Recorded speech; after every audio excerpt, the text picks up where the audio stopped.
buenos días para todas y para todos. En nombre de la iniciativa Ciclos de Actualización para Periodistas CAP, de la Asociación Centros Cívicas, de la Fundación TESC y del Instituto Nacional Demócrata para Asuntos Internacionales NDI, es un gran gusto darles la bienvenida a este ciclo de actualización sobre la democracia en Guatemala. Durante los próximos meses vamos a estar compartiendo este proceso de formación que esperamos sea de mucho interés y aprendizaje, además de un espacio de intercambio y diálogo. Quiero contarles que en este CAP participan 25 periodistas de 24 medios de comunicación en Guatemala.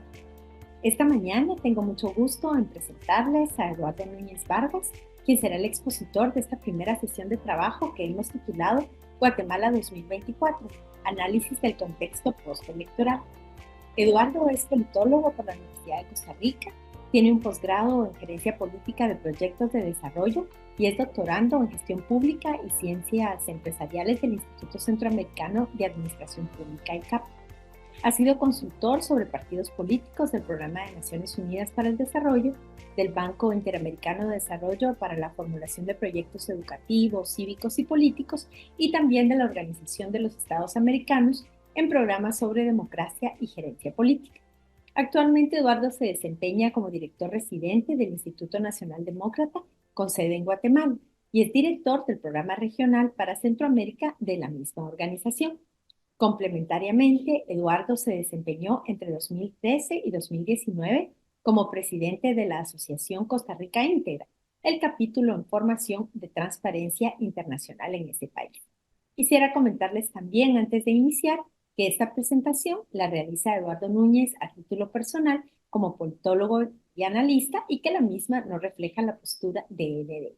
Así que sin más, le doy la más cordial bienvenida a Eduardo Núñez y le agradezco mucho estar con nosotros en esta primera sesión del ciclo CAP y también su apoyo permanente a esta iniciativa de formación para periodistas. No, muchas gracias, como siempre, por la oportunidad de participar de este tipo de ejercicios y un gusto conocerlos, conocerlas, aunque sea por medios virtuales. Eh, Como bien planteaba, la idea es hacer una presentación sobre un poco cuál es la dinámica post-elección, post-elección 2023 y cuáles son los desafíos, digamos, de la gobernabilidad que enfrenta el gobierno del presidente Arévalo en términos generales para tratar de entender cuáles son las dinámicas políticas dominantes. Entonces la exposición se va a organizar básicamente en dos partes. ¿Cómo está la estructuración actual de las relaciones de poder en el Congreso de la República y en el entorno del Poder Ejecutivo? Y luego, ¿cuáles son los escenarios de gobernabilidad al inicio de este nuevo ciclo político? Eh, Antes de entrar directamente en el análisis de relaciones de poder, habría que decir algunas cosas, digamos, de carácter general. Cuando uno hace un análisis retrospectivo de la evolución de la democracia y sus desafíos en Guatemala, uno encuentra que hay una serie de tendencias o patrones dominantes. Son múltiples y son casi que generacionales, son como acumulados históricos, son como olas, para llamarlo de alguna manera. Una primera ola tiene que ver con los alcances y la efectividad del diseño institucional con el cual la democracia guatemalteca nace o renace a mediados de los años 80. Es decir, cuál es el carácter del diseño institucional que se ve reflejado en la constitución política y en el marco regulatorio que tiene el país estructurado. Y cuando uno ve esa dimensión o esa primera ola, digamos, ese primer patrón, lo que encuentra es que Guatemala hace una opción bastante sincrónica con lo que llamaríamos las opciones estratégicas que desarrollaron los países en la llamada tercera ola redemocratizadora, tal y como como la señaló en su momento Samuel Huntington. Estamos hablando fundamentalmente de una opción centrada en realizar elecciones, en hacer bien las elecciones, que esas elecciones bien hechas garantizaran condiciones para que hubiera alternancia en el poder, que esa alternancia en el poder se diera de manera regular y que esa regularidad esas rutinas de carácter democrático fueran socialmente aceptadas en términos de que las sociedades se acostumbraran a resolver en alguna medida sus disputas a través de procesos electorales. Esa idea general, esa categoría general es simétrica, veamos donde veamos, el país que veamos, en la región del mundo que veamos.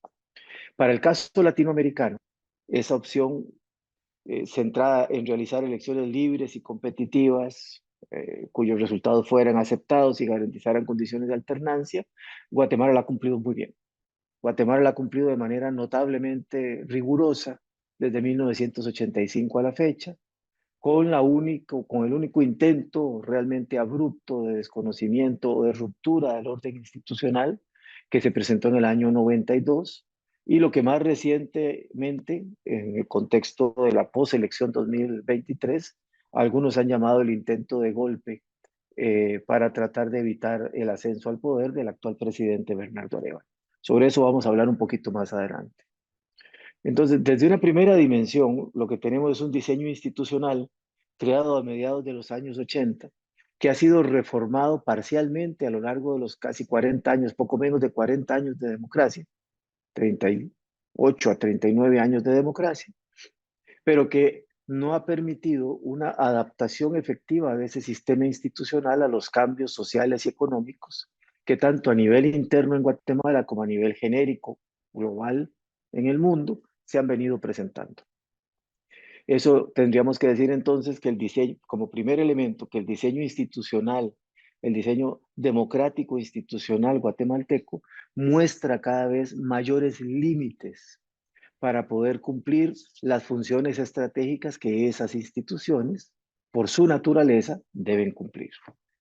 Eso se ve reflejado en una pérdida de calidad, digamos, sostenida a lo largo del tiempo en cuanto a la prestación de servicios públicos y una pérdida cada día más evidente de la capacidad de formulación y gestión estratégica de políticas públicas.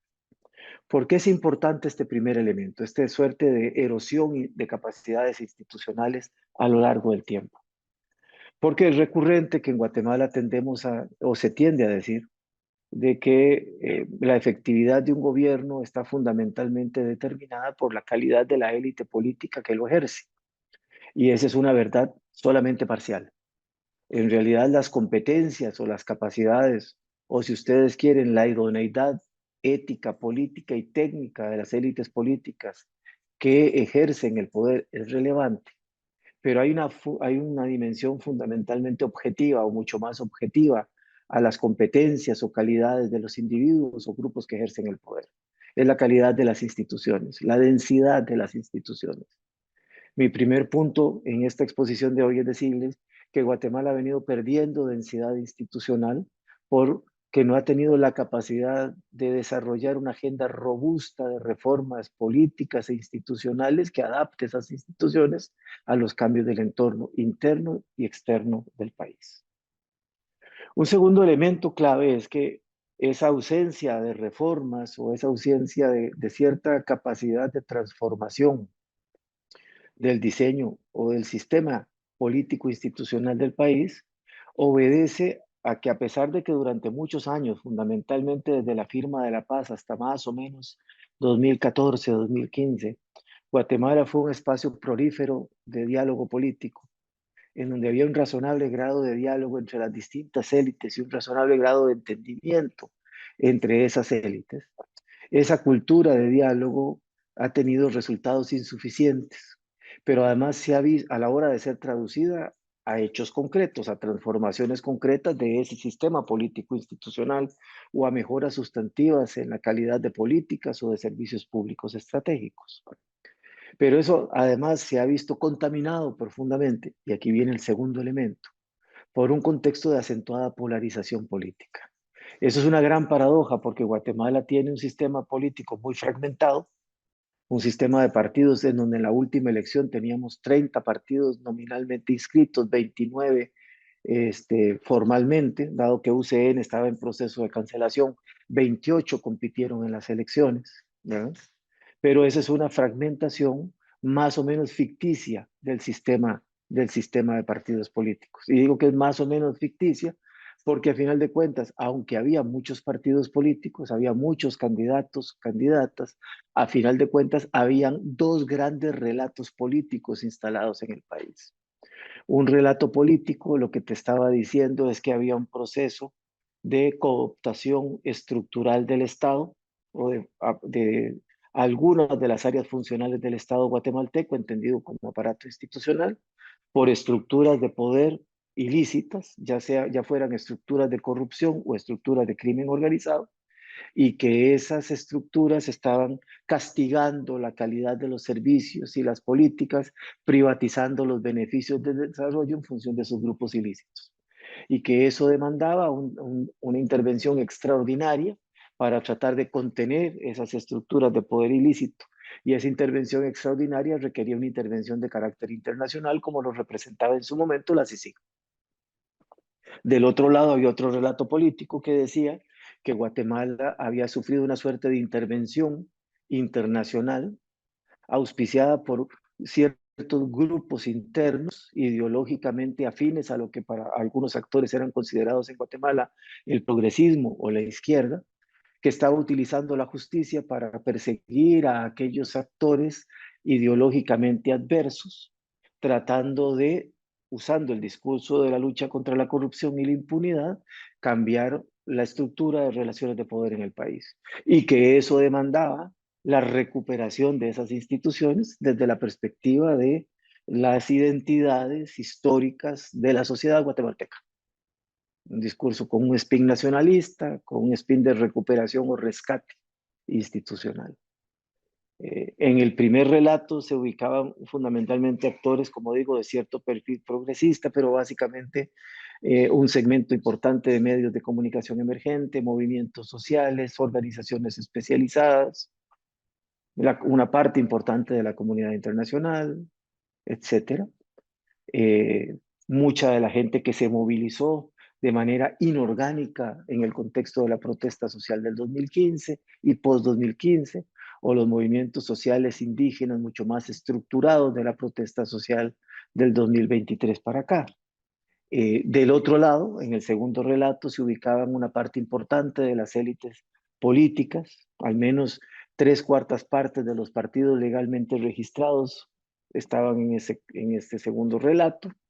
Ahí estaba incluida una parte importante de las élites económicas, en plural, porque no hay una élite, sino múltiples segmentos de élite económica en el país. A una parte emergente de organizaciones de sociedad civil o fundaciones que son de aparición mucho más emergente, como Guatemala Inmortal o la Fundación contra el Terrorismo, etcétera.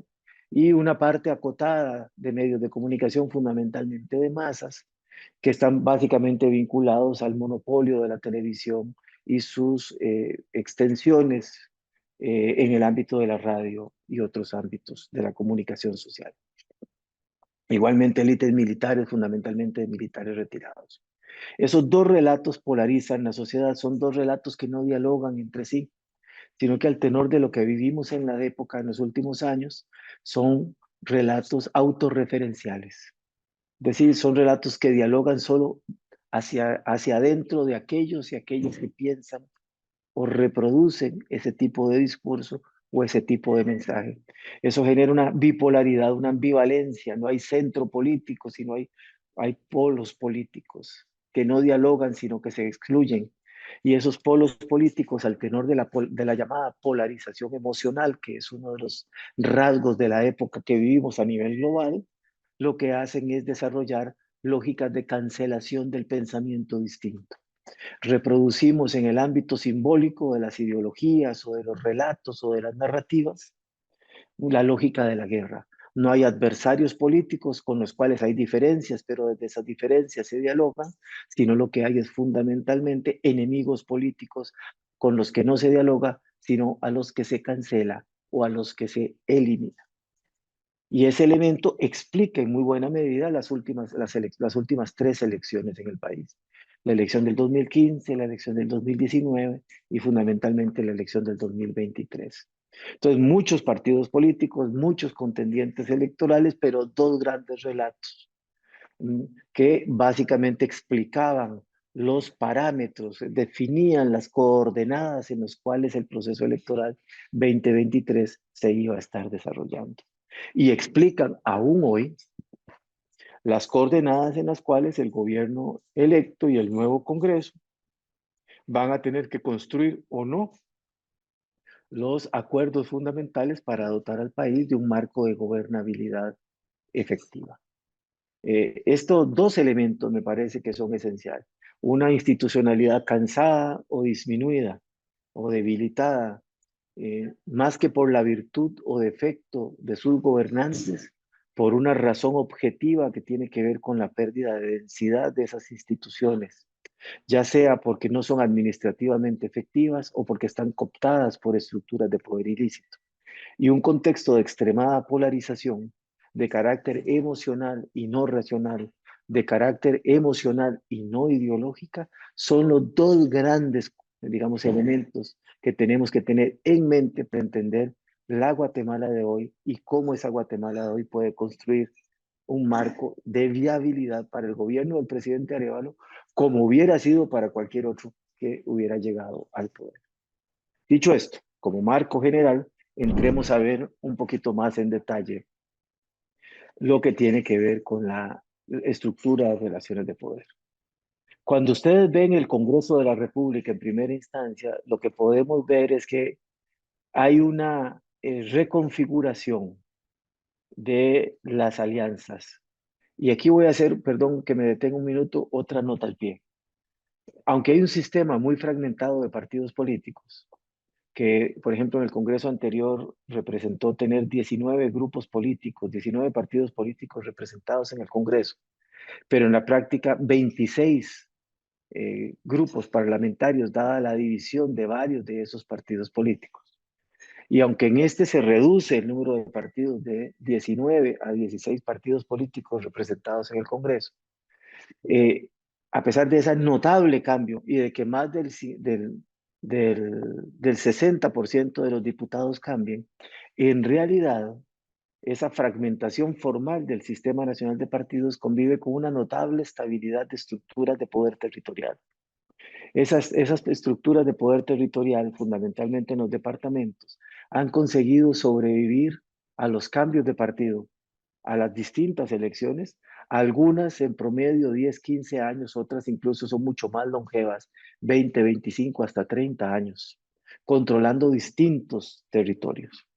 Eso es una suerte de, Guatemala tiene entonces una coexistencia entre un sistema nacional de partidos muy fragmentado e inestable, con estructuras de poder territorial notablemente estables, que migran de partido político entre elecciones o a lo largo del tiempo. Eso explica que pueda cambiar la composición del Congreso, eso explica que pueda cambiar formalmente el número de partidos o los partidos representados en el Congreso, pero no necesariamente cambian los patrones de alianzas o los patrones de comportamiento o de asociación natural que estos grupos territoriales tienden a construir.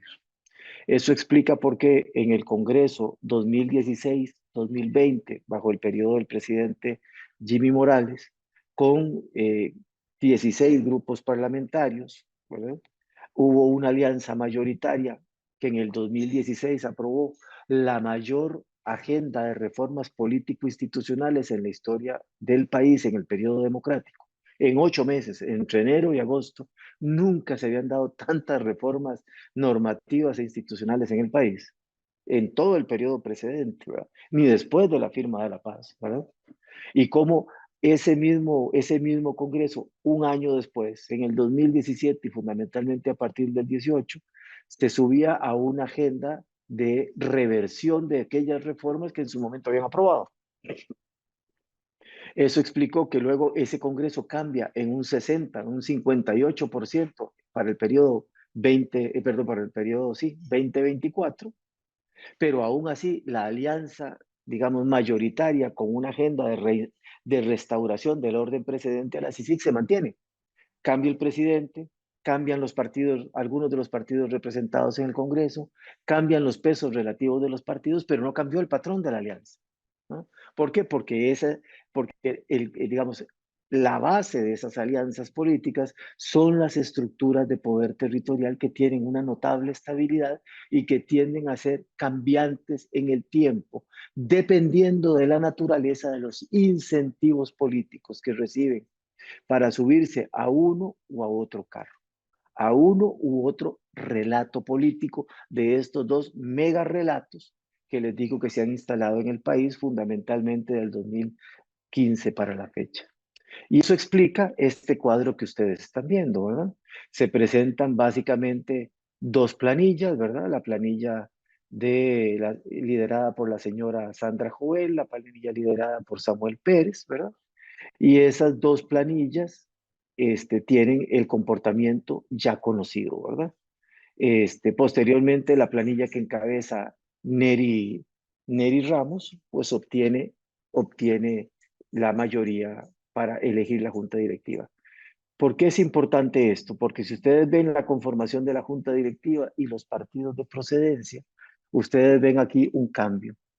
Ustedes ven que hay representación de un segmento de bienestar nacional que en el periodo precedente estuvo asociado con el bloque mayoritario en torno a las figuras de los presidentes Morales y Gianmattei. Ustedes ven, bueno, en el caso de Juan Carlos Rivera, siempre fue digamos, una voz más o menos disidente, igual que Sonia Gutiérrez, pero ven actores estratégicos de Viva, de la UNE, de Azul, ¿verdad? De la UNE nuevamente, que en aquel momento formaban parte de la alianza, tanto del presidente Morales como del presidente Gianmattei. ¿Qué es lo que estamos diciendo? Que hay, a final de cuentas, una migración de una parte de esas estructuras territoriales, digamos, hay un realineamiento de una parte de esas estructuras territoriales. Y lo vamos a ver aquí, bueno, aquí está la conformación, no me entretengo en eso porque es la parte formal. Aquí está el cambio, la comparativa entre los dos congresos, lo que les decía, el número de partidos representados en el 19 versus el número de partidos representados después de la elección del 23 y los pesos relativos de cada uno de los partidos. El cambio más notable es que la UNE pierde la predominancia que había caracterizado su desempeño legislativo, en este caso a manos del partido del presidente o el expresidente Gianmattei, que es el partido Vamos, que es a donde migraron una parte muy importante de esas estructuras territoriales. El número de bancadas efectivas, ustedes lo van viendo, digamos, lo que es la mutación, ¿verdad? Vamos como la bancada más grande, la UNE, dividida posteriormente, Semilla, Cabal, ya dividido en dos grupos, Viva, ¿verdad? Etcétera. Ahí vamos a ir viendo los distintos pesos relativos. No me entretengo en esto porque esto es una parte formal que ustedes ya conocen. Lo que vemos aquí, aproximadamente 60% no fueron reelectos. Eso significa que hay una rotación de diputados de las 2/3 partes, muy similar, un poquito arriba de la rotación que tuvimos en el año 2019. Pero aquí es la parte que me parece más interesante que le pongamos un poquito de atención. Y es cómo se comportan estos distintos grupos. Y esto es una propuesta analítica, no es la única. Hay muchas maneras en que ustedes como periodistas a la hora de entender digamos, o tratar de mapear las relaciones de poder en el Congreso, ustedes pueden tratar de clasificar. Pero nos ha funcionado muy bien a lo largo de los años entender cuáles son los core group o los grupos duros pro gobierno o de oposición y cuáles son los que llamamos nosotros grupos permeables o los grupos persuadibles, o sea, los diputados y diputadas que no responden tanto a la disciplina partidaria como a la lógica de ciertos incentivos. ¿Cuáles son esos incentivos? Fundamentalmente el acceso a obra pública, es el fundamental, es el más importante, su capacidad para influir en la política de inversión pública, entendida como el listado geográfico de obras. De la manera que sea, sobre eso podemos profundizar. En este sentido, con el nuevo Congreso, lo que encontramos es que la oposición tiene un tamaño inicial, o se esperaba que tuviera un tamaño inicial de 74 diputados, a los cuales podían adherirse 42. O sea, podíamos hablar de que si la alianza durante el periodo del presidente Gianmattei se hubiera mantenido de manera natural en el actual Congreso, hubiéramos tenido al menos 112 diputados y diputadas que de manera natural hubieran formado parte de esa alianza. O sea, voy a ponerlo en otros términos. Aunque cambió un 60% el número de diputados, los partidos que conformaron parte del ecosistema vinculado a la alianza mayoritaria durante el periodo del presidente Jean Mattei y durante el periodo del presidente Morales, eligieron al menos 112 diputados y diputadas versus los que podríamos llamar eh, aliados del movimiento Semilla, con sus 23 diputados, que tenían un horizonte posible de crecimiento pasada inmediatamente la elección, de llegar fundamentalmente a 44. Ese era el elemento clave, ¿verdad? A entender. ¿Qué fue lo que ocurrió? Que estos grupos permeables, tanto que pertenecían al antiguo ecosistema de la alianza del presidente Jean Mattei y del presidente Morales, mutaron, mutaron y se aliaron ahora con el nuevo ejecutivo. ¿Significa que se volvieron demócratas o que se volvieron ahora o que están abiertamente comprometidos con una agenda de reforma y modernización, de recuperación de la agenda de derechos humanos, de la justicia independiente? Honestamente, es muy difícil establecer eso. No pareciera que vayamos a tener una transformación ni de las mentes ni de los corazones, para decir de alguna manera, de los señores diputados y diputadas. Lo que es evidente es que cambia el que maneja el incentivo. Y el que maneja el incentivo es el que tiene el control del presupuesto. Entonces, una parte de las estructuras territoriales van a buscar de manera natural alianzas con aquel que administra el presupuesto. Creo que ese es el principal incentivo que probablemente mueve a una parte importante, ¿verdad? Una parte importante de diputados y diputadas que estuvieron en la alianza con el presidente Morales y con el presidente Yamatei, ahora a dotar al presidente Arévalo de un marco relativamente estable de gobernabilidad. Eso es importante entenderlo. ¿Qué es lo que cambia? Cambia quién administra los incentivos. ¿Es malo que ahora los incentivos estén del lado de Semilla? No, no es malo. Lo que requiere es que el presidente o el gobierno o la bancada de gobierno sepa utilizar esos incentivos en un sentido, digamos, políticamente admitido, que es que se negocia, como es lógico, la participación de los territorios y de los cuadros electos en la definición de las prioridades de inversión en la política pública. Es un proceso natural que además está establecido en la legislación guatemalteca a través del sistema de consejos de desarrollo, que es donde no puede entrar el gobierno del presidente electo y hasta donde sabemos no está entrando. Es en la lógica de complementar esos incentivos con el acceso que en algunas ocasiones diputados y diputadas han solicitado a cargos públicos o a otro tipo de beneficios materiales mucho más concretos. ¿Mm? La configuración actual entonces habla no del comportamiento inercial que hubiera tenido, ¿verdad? La alianza dominante, lo que la gente llamaba coloquialmente el pacto de corruptos, un término que yo no uso porque me parece que es notablemente impreciso, ¿verdad? Y se configura en esta nueva relación de poder. La oposición se empequeñece, ¿verdad? La oposición permeable se alía con el oficialismo permeable y con Semilla, lo cual les ha permitido llegar hasta 117 votos, digamos, o les permitiría llegar al menos hasta 117 votos, digamos, a la alianza que hoy lidera el actual presidente Neri Ramos y que está en principio aliada con el presidente Arévalo. Pero no podemos olvidar la barra de abajo.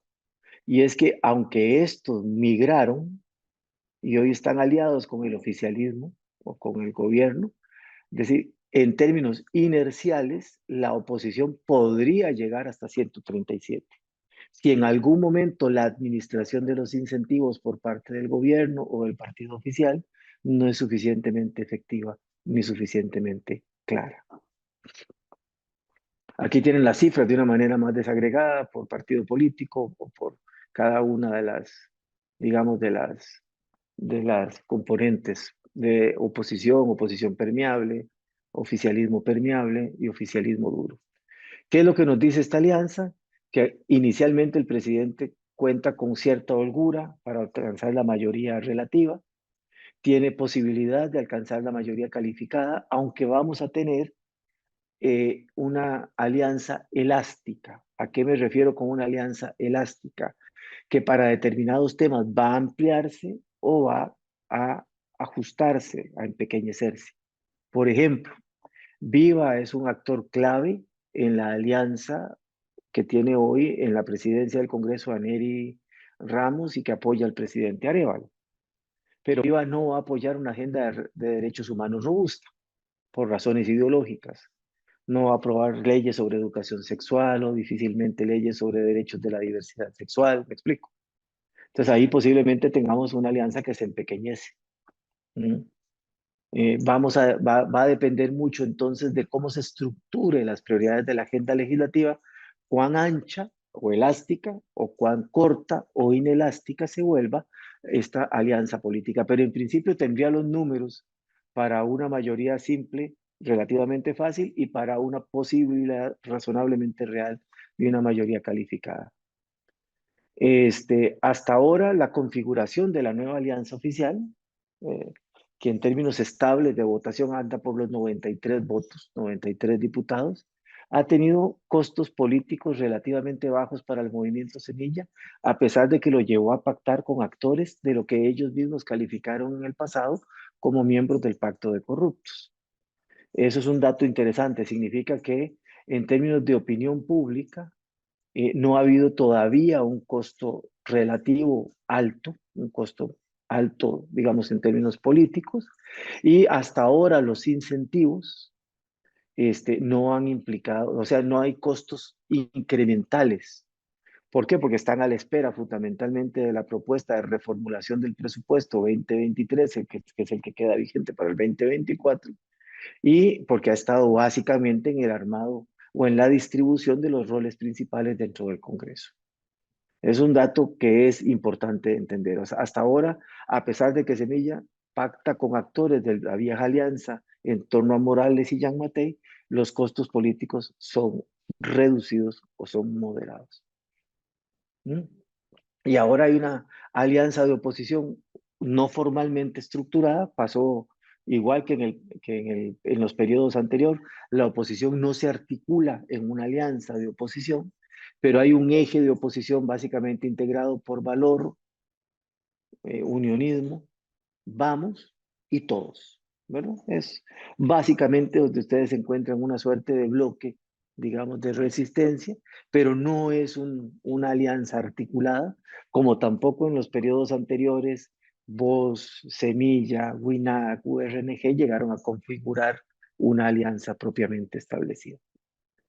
¿Qué va a ser importante entender en este periodo? Que mucha de la elasticidad o inelasticidad de la alianza va a girar en torno al futuro de Semilla como partido político y como bloque legislativo. Si ustedes se dan cuenta, parte, digamos, de la lenta implementación de la agenda legislativa en el Congreso ha estado asociada con el intento de Semilla de recuperar su estatus de partido político o su reconocimiento como partido. Entonces, a la agenda legislativa de la alianza, que hay una agenda legislativa más o menos conversada entre ellos, se le agrega la agenda bilateral de Semilla. Y ahí vamos a ver ciertos desajustes. Si ustedes se han dado cuenta, Semilla en principio tendría los votos en el contexto de esta alianza para reformar la ley orgánica, por ejemplo, y quitar las restricciones para ser reconocidos como un bloque legislativo. No lo han hecho. Ahora presentaron una propuesta de reforma para eliminar la capacidad de un juez penal ordinario de cancelar a un partido político, de suspender un partido político a través de la ley de delincuencia organizada. Vamos a ver cómo les va. Hay una posibilidad de reforma a la ley orgánica del Ministerio Público. Habrá que ver. En términos generales, lo que es importante entender es que es una alianza que tiene naturalmente contradicciones. y las contradicciones se van a dar entre los aspectos consensuados entre todos los grupos políticos y las necesidades concretas de orden bilateral o del gobierno del presidente Arévalo o de el movimiento Semilla como partido político. Ahora bien, vienen hechos relevantes, no solo los que ya dijimos, el rediseño del presupuesto 2023, en el segundo semestre la negociación del presupuesto 2025, ¿verdad? Sino que viene la elección de magistrados de la Corte Suprema de Justicia, la elección del director del Instituto de la Defensa Pública Penal, ya se dio ayer y anteayer la elección de los magistrados suplentes del Tribunal Supremo Electoral. O sea, también van a haber otros factores que van a probar la consistencia de la alianza o van a generar las condiciones para una recomposición de esa alianza. Es decir, esto, particularmente la elección de la Corte, va a ser un momento en alguna medida definitorio de si la alianza se mantiene o no se mantiene, porque además la potencial reconfiguración de la Corte Suprema y de las salas de apelaciones es un factor clave en la recuperación o no de la justicia, que es uno de los aspectos centrales de la agenda política del gobierno del presidente Arias. Bueno, liderazgos emergentes, no me entretengo en eso, para avanzar rápidamente. Y bueno, en relación con el nuevo gobierno, ustedes conocen los perfiles, no me quedo ahí. Sí, lo que tendría que decir básicamente es lo que se ve en términos formales, es un primer gabinete paritario, pero con un notable déficit de representación de los pueblos originarios, que son, por reconocimiento del presidente Arévalo, el principal factor de poder que en alguna medida, en conjunto con la comunidad internacional, le permitió contener los intentos de desconocer el resultado electoral que se dieron posterior a la elección del año 19. Entonces, buena representación femenina, déficit de representación, digamos, en términos de los pueblos originarios, habla de un gabinete digamos, en proceso de ajuste. Es muy probable que, dadas las dificultades que tuvo en su momento el presidente ante la persecución penal que enfrentó su partido y la amenaza a la posibilidad de que él asumiera o no el poder, las dificultades que tuvo para conformar el gabinete, posiblemente este gabinete vaya a tener ajustes relativamente tempranos en conforme vayan avanzando o no las condiciones de gobernabilidad que el presidente vaya construyendo. Un segundo rasgo es que, aunque no hay representaciones sectoriales, sí hay afinidades. No podríamos decir que la ministra de Comunicaciones o que el Ministerio de Economía sean representantes o cuotas del sector privado, porque el gabinete no fue construido en torno a cuotas, como sí ha ocurrido en otros gobiernos. El gabinete sí se construyó con base fundamentalmente en cierto tipo de criterios. Uno, un cierto criterio o enfoque meritocrático, o sea, mucha mirada sobre las condiciones o capacidades técnicas, más que sobre las capacidades políticas y menos sobre las procedencias institucionales o sectoriales. O sea, hubo un enfoque más centrado en competencias de carácter técnico que en experiencia política o que en representatividad de distintos segmentos o sectores de la sociedad guatemalteca o actores de interés con poder de veto, stakeholders. ¿Mm? Pero sí podemos encontrar que hubo un esfuerzo de generar cierto tipo de afinidades, o sea, personas que tuvieran afinidad, capacidad de tender cierto tipo de puentes de diálogo con actores con poder de veto. El caso de las personas que tienen una cierta afinidad con el sector privado, algunos una cierta afinidad con movimientos sociales, me explico, ¿verdad? Un énfasis en un core group, un grupo duro de personas de confianza muy cercanas al presidente. Finanzas, educación, desarrollo, secretaría privada de la presidencia, por ejemplo, que son extensiones naturales en donde el presidente puede descansar. Esa es una decisión lógica. Todos los gobernantes requieren un grupo clave que es en el que descansa porque sabe que juegan, que ya saben jugar el partido, ya conocen su enfoque, ya conocen su ética, si ustedes quieren, no su ética solo en un sentido moral, o sea, la lógica, la integridad del proyecto político que quieren impulsar, y es donde figuras como Jonathan Mencos, Anabela Giraca, Abelardo Morales, etcétera, y algunos recién, o sea, recién llegados al partido, porque no forman parte del partido, pero que han hecho empatía con esa mirada, pueden generarle, como es el caso de Ana Glenda Tager en la Secretaría Privada, o el caso de Carlos Ramiro Martínez en la Cancillería. Pero entonces tendríamos que decir que es un gabinete que tiene un enfoque centrado en competencias técnicas, no en experiencia política y no en vinculación sectorial. Y ahí hay una diferencia importante en relación con prácticamente todos los gabinetes precedentes en la historia democrática del país. Si es para bien o para mal, es algo que se lo dejo a ustedes. Pero también significa que es un gabinete con baja experiencia política, con lo cual el costo de la curva de aprendizaje puede ser mayor en el tiempo. Esto nos lleva entonces a plantear los desafíos específicamente de la gobernabilidad. Y creo que aquí básicamente tenemos que entender que hay dos grandes factores en torno a los cuales el éxito o fracaso del gobierno del presidente Arévalo o de la transición que representa el gobierno del presidente Arévalo en términos de recuperar, de presentarse como una oportunidad para recuperar una agenda de desarrollo democrático del país, se juegan. Y son los vectores gobernabilidad y efectividad. Cuando hablamos de gobernabilidad, hablamos de la capacidad que tenga el gobierno para construir un andamiaje de relaciones de poder suficientemente estable que le permita avanzar su agenda de prioridades estratégicas.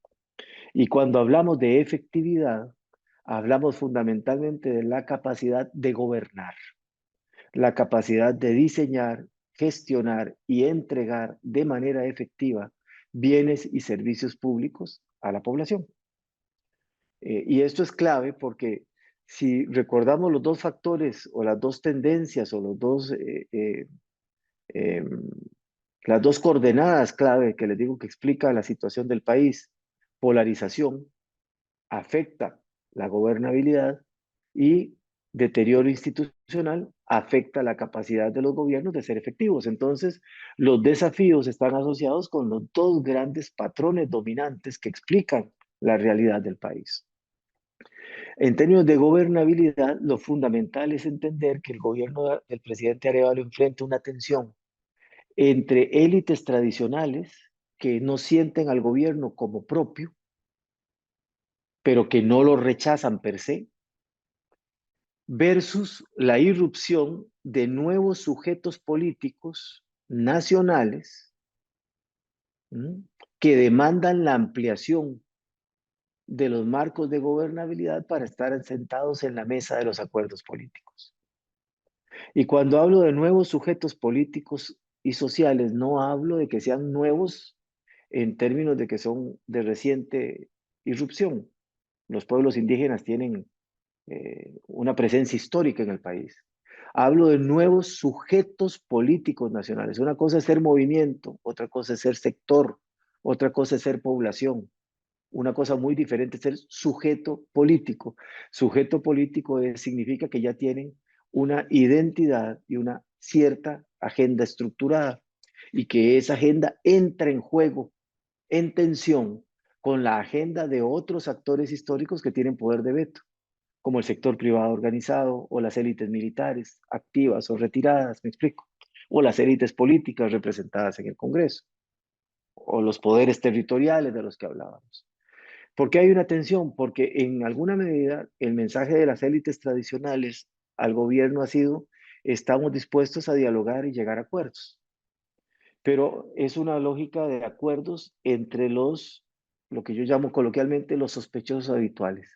Nos vamos a sentar a negociar entre gobierno y los actores con poder de veto. Mientras tenés la irrupción fundamentalmente de los movimientos sociales de los pueblos indígenas que dicen: nosotros nos hemos ganado el derecho a estar sentados en la mesa de la definición de la Guatemala que viene en el futuro. Entonces, mucho de la construcción de condiciones de gobernabilidad va a tener que ver con cómo el gobierno del presidente va a manejar la tensión entre la necesidad de llegar a acuerdos con élites con poder de veto versus nuevos movimientos sociales o movimientos sociales que se convierten en sujetos políticos nacionales que tienen una capacidad real de movilización y que por ende, además, tienen el derecho de sentarse a la mesa de las negociaciones y que en este caso representan proyectos e intereses en abierta contradicción con los intereses y proyectos de las élites tradicionales. Eso significa entonces que el gobierno tiene que construir distintos grados o círculos concéntricos de gobernabilidad. El primero es el interno, porque ustedes saben que Semilla es un partido joven, básicamente urbano, básicamente, bueno, metropolitano, para llamarlo de alguna manera, no urbano, sino metropolitano, con baja presencia territorial, con un ADN, digamos, relativamente purista, o sea, con una lógica eh, muy de priorizar su coherencia, su, su, su ADN, para llamarlo de alguna manera, y con un relato histórico de contradicción con élites políticas precedentes o tradicionales, que como dije, viendo el comportamiento del Congreso, pues pareciera que han, digamos, tenido una posición mucho más pragmática. Pero el primer círculo de gobernabilidad refiere a cómo construir un equipo de gobierno entre un grupo vinculado al partido político que lo lleva al poder y la necesidad de que para construir el gabinete y todos los cargos públicos y generar un marco de gobernabilidad, el gobierno tiene que ser elástico. Entonces tiene que ampliarse. Y conforme se amplíe, la influencia del core group de Semilla posiblemente se vea atenuada. Cómo construir una mirada compartida entre los históricos y los recién llegados, entre los puros y los que vienen de afuera, y generar un equipo de gobierno funcional que genere resultados, ¿verdad? Es un primer desafío de gobernabilidad. A eso se le agrega que, como decía, es un gobierno que priorizó condiciones técnicas idóneas, pero no experiencia política, con lo cual entonces además hay un problema de oficio político que tiene que resolverse en los próximos meses, semanas y meses. El segundo círculo de gobernabilidad clave es el que llamaríamos el marco institucional. ¿Por qué? Porque hay que recordar que aunque el gobierno asume y hay como una sensación de que la tensión política precedente como que bajó, ¿verdad? Como que se oxigenó el sistema político por la llegada de un gobierno que es menos polarizante, un gobierno más abierto a la comunidad internacional, un gobierno con más disposición al diálogo, etcétera. Un poco esa sensación como de descontaminación que se percibe en el ambiente en el país, la estructura de relaciones de poder no ha cambiado. Hay que decirlo con franqueza. Ha conseguido una alianza legislativa que está en proceso de definir su pegamento interno, de ver cuán sólido o no es el pegamento interno, pero tiene un entorno institucional adverso. Ha logrado un Congreso que ya no es de oposición orgánica, pero un Congreso que va a representar una continua negociación política en torno a la forma en que se priorice la agenda legislativa, ¿verdad? Y un adecuado uso de incentivos, pero tiene un MP adverso, una Corte Suprema adversa, una Corte de Constitucionalidad que ha estado resolviendo en términos no afines, por lo menos a los intereses del partido de gobierno representado en el Congreso hasta ahora. Es decir, el entorno institucional sigue perteneciendo a la vieja alianza política de los periodos del presidente Morales y del presidente Jean Matei, aunque hay un proceso de recomposición en el Parlamento que le da un poco más de oxígeno al gobierno del presidente. Entonces tiene que resolver cómo va a estructurar una relación de coexistencia o convivencia con un sistema institucional inicialmente adverso. Y bueno, lo que encontramos es una disposición inicial a convivir con un ministerio público que sigue siendo, digamos, evidentemente la punta de lanza ahora contra el partido, fundamentalmente contra el partido, más que directamente contra el presidente. Una Corte Suprema de Justicia de transición, dado que va a haber una renovación de cortes en el segundo semestre de este año. eh, y una Corte de Constitucionalidad que da mensajes duales. No me toca entretener en eso, estoy seguro que ustedes lo conocerán pues mejor que yo. En algunas cosas pareciera que ha ayudado al presidente, en una parte importante no lo ha hecho, particularmente en lo que tiene que ver con proteger al movimiento Semilla y a las elecciones de una intervención judicial no deseada e inapropiada como la que hemos visto en los últimos 6 a 8 meses. Y el tercer círculo de gobernabilidad es lo que llamaríamos el escenario marco de, digamos, intersectorial. El presidente ha anunciado lo que él ha llamado una serie de diálogos políticos estratégicos, en donde va a sentar a movimientos sociales, sector privado, organizaciones especializadas. Esa es una idea plausible, eh, que pasa por construir un espacio seguro de diálogo en donde la gente vuelva a confiar después de 6, 8 años en donde el diálogo político ha estado completamente ausente del país. No ha habido diálogo entre pensamientos distintos, sino negociaciones o pactos dentro de grupos afines. Entonces, cambiar los incentivos para que la gente crea en el diálogo como un instrumento para construir gobernabilidad en torno a ciertos objetivos de política, bueno, es un desafío muy importante. Y si ustedes quieren, podríamos agregarle un cuarto eh, nivel de gobernabilidad, que es la gestión de las expectativas sociales de cambio. Y ahí hay dos lecturas. Hay algunas encuestas que te dicen que hay una expectativa de cambio muy robusta y que eso significaría que si el gobierno no da resultados concretos y prontos, probablemente entonces el gobierno vaya a enfrentar un deterioro temprano del apoyo social. Versus análisis mucho más de enfoque, que lo que te dicen es que la gente tiende a reconocer que es un gobierno con una capacidad limitada de acción, que sigue teniendo un entorno institucional adverso y que entonces no esperan grandes resultados, pero sí quieren ver una definición temprana y clara de cuáles son las prioridades y de cómo en torno a esas prioridades se construyen acuerdos políticos que le permitan concretarlas. Del lado de la efectividad, el desafío fundamental es cómo se genera un gobierno efectivo en materia de políticas y servicios con una institucionalidad muy débil ya sea o porque existen estructuras de poder ilícito que cooptan áreas funcionales del Estado, o porque administrativamente, sencillamente, el Estado no funciona, que es una coexistencia de ambos factores. Y aquí entonces la clave es en qué medida el gobierno va a poder identificar áreas de política o de servicios públicos donde pueda entregar resultados tempranos que le permitirían compensar los costos sociales de algunas concesiones que tendría que hacer para tener un marco de gobernabilidad. Es decir, un gobierno con algún grado de efectividad temprana podría permitirle un poco más de espacio político al gobierno para coexistir con un sistema institucional que le es adverso. O sea, para hacer ciertas concesiones a miembros de la anterior alianza o del anterior pacto hegemónico que gobernó durante los dos últimos periodos. Pero eso demanda la selección de objetivos estratégicos y de ámbitos o cursos de política pública en donde puedan darse resultados, digamos, concretos de manera rápida. Lo segundo es entender que esta enfoque en resultados tempranos debe convivir con una agenda de reforma institucional. Yo les diría que yo percibo del diálogo con actores de gobierno que hay claridad en esas dos velocidades. Una necesidad de ciertos resultados rápidos o tempranos con una agenda de reformas institucionales de mediano y largo plazo. Pero gestionarlo no es sencillo. ¿Cómo mejorar la prestación de salud sin reformar la institucionalidad de la salud? Es muy difícil. Entonces, ¿cómo obtener resultados tempranos, por ejemplo, en abaratar medicinas, mientras se hace la reforma al sistema institucional de la salud? ¿O cómo mejorar la efectividad en la entrega de materiales o de la alimentación escolar, mientras se hace la reforma al sector educativo?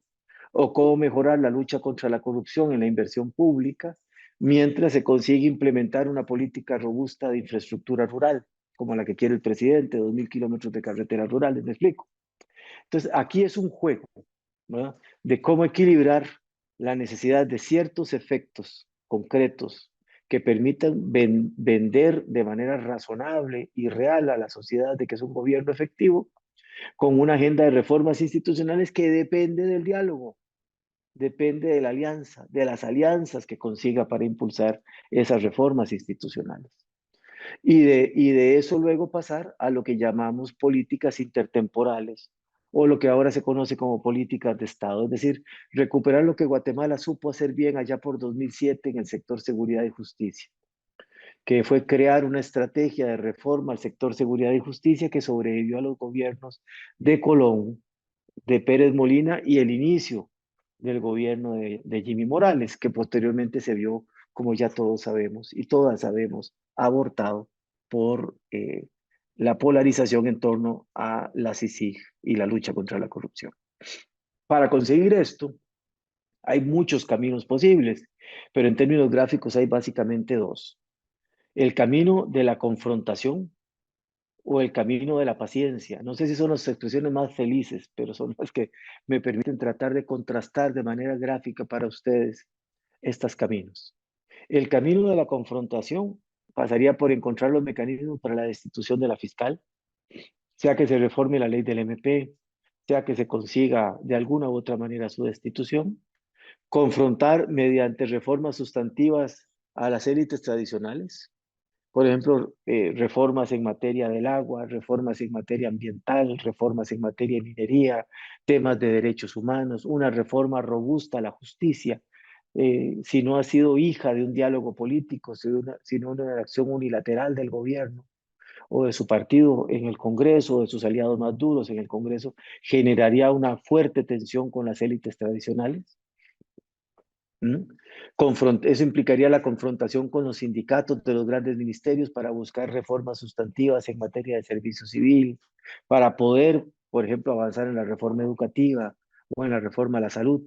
Significaría entrar en confrontación con los sindicatos de empleados como el que lidera Acevedo, ¿verdad? Joviel, perdón, Acevedo, o el Frente Nacional de Lucha, etcétera, ¿no? Ahí hay una vía, digamos, eh, que tiene que ver con la confrontación, la creación de una comisión anticorrupción suficientemente robusta que a partir de la destitución de la fiscal use la persecución penal para desestructurar las estructuras de poder ilícito digamos, internalizadas en el poder ejecutivo o en las instituciones del Estado, eh, la recuperación del estatus activo del movimiento Semilla, mediante la reforma inmediata de ciertas leyes, una medida, una forma ad hoc, la reforma a la ley de comisiones de postulación y a la legislación vigente para reorientar los procesos de elección de segundo grado. Ustedes saben que en el periodo del presidente Arévalo se va a renovar todo el sistema institucional, Suprema,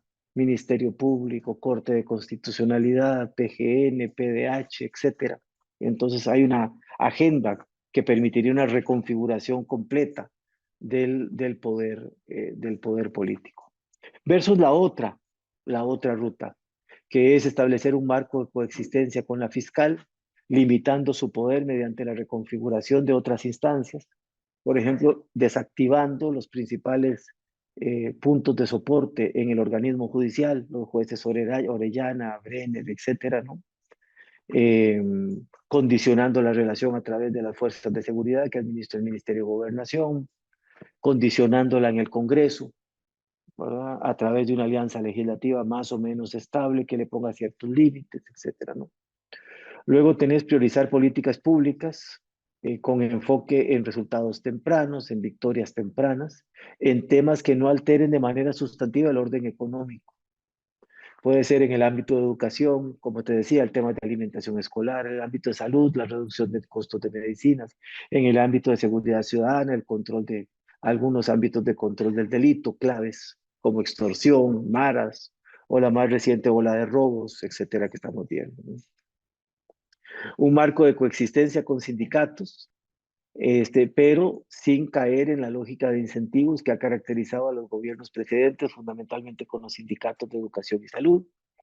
Una comisión contra la corrupción que busque una política o una estrategia nacional anticorrupción con énfasis en detección, prevención y reformas institucionales, más que en persecución penal, dado que estaría coexistiendo con una fiscalía que posiblemente no vaya a darle seguimiento a las denuncias penales que el Ejecutivo pudiera realizar de oficio. Ciertamente la recuperación del estatus activo del partido mediante un proceso normal, que sería el proceso que está establecido en la ley electoral y de partidos, lo cual pasaría por una decisión que no le corresponde ni al Ejecutivo ni al Legislativo, sino que le corresponde a las Cortes en este caso.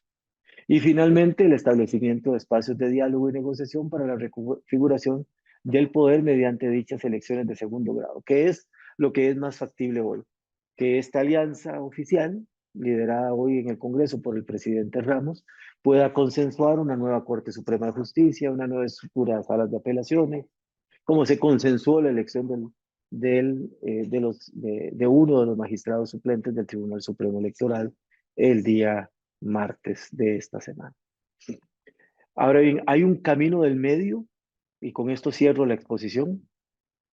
Sí, efectivamente hay la posibilidad de que entendamos todos y todas, incluido el gobierno, que son un gobierno de transición y no un gobierno de cambio o transformación, porque aunque la gente votó por un cambio político al elegir al presidente Arévalo y al dotar a Semilla de un número mayor de diputados del precedente, el mandato es insuficiente en términos de transformar las relaciones de poder.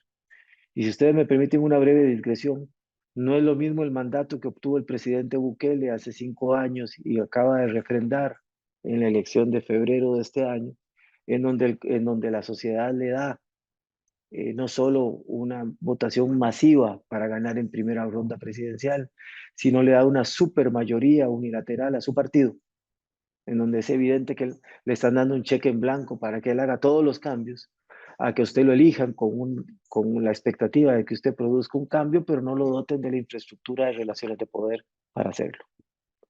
Entonces, esa es la realidad del presidente. Tiene un mandato de cambio, pero no tiene una estructura de relaciones de poder que le permita hacer un cambio. Eso significa que un cambio tipo shock, digamos un cambio bajo modelo de shock, el tipo Bukele no es posible para el caso guatemalteco, sino es un modelo de gradualismo o de progresividad en el proceso de cambio. Por eso hablamos de un gobierno de transición y no de cambio o transformación. Eso significaría que la construcción de gobernabilidad se daría a partir de ejercicios de diálogo estratégico con un marco de sujetos políticos ampliados, una comunicación muy asertiva para la gestión de las expectativas de política, de cambio político que tenga la gente, acuerdos efectivos para la reconfiguración del sistema institucional, comenzando por la Corte Suprema de Justicia, que es lo que está previsto, digamos, para este año. Del otro lado, una estrategia anticorrupción con un enfoque sistémico, entendiendo anticorrupción como prevención, detección temprana, más control, más sanción. O sea, la lucha contra la corrupción no es solo persecución penal, es prevención de la corrupción, detección temprana de riesgos y amenazas de corrupción, control institucional de la corrupción y sanción, que incluye, por supuesto, persecución penal y sanciones penales de las estructuras y prácticas de corrupción. Un enfoque en resultados tempranos en algunos servicios y políticas claves y un consenso a partir del diálogo estratégico en torno a ciertas reformas institucionales y ciertas políticas intertemporales de largo plazo. Entonces, la apuesta sería por racionalizar expectativas y entender que hay un escenario de transición. Este es un gobierno que debería de permitir que Guatemala recupere una agenda de reformas político-institucionales de mucho más largo aliento y de mucha mayor consistencia a lo largo de los años. Muchas gracias. Muchas gracias a Eduardo Núñez por esta exposición tan completa en la que nos compartió tanta información y análisis tan valioso. Muchísimas gracias también a ustedes, colegas, por su participación en este ciclo de actualización para periodistas sobre democracia en Guatemala y nos volvemos a encontrar en la segunda sesión de Ciclo.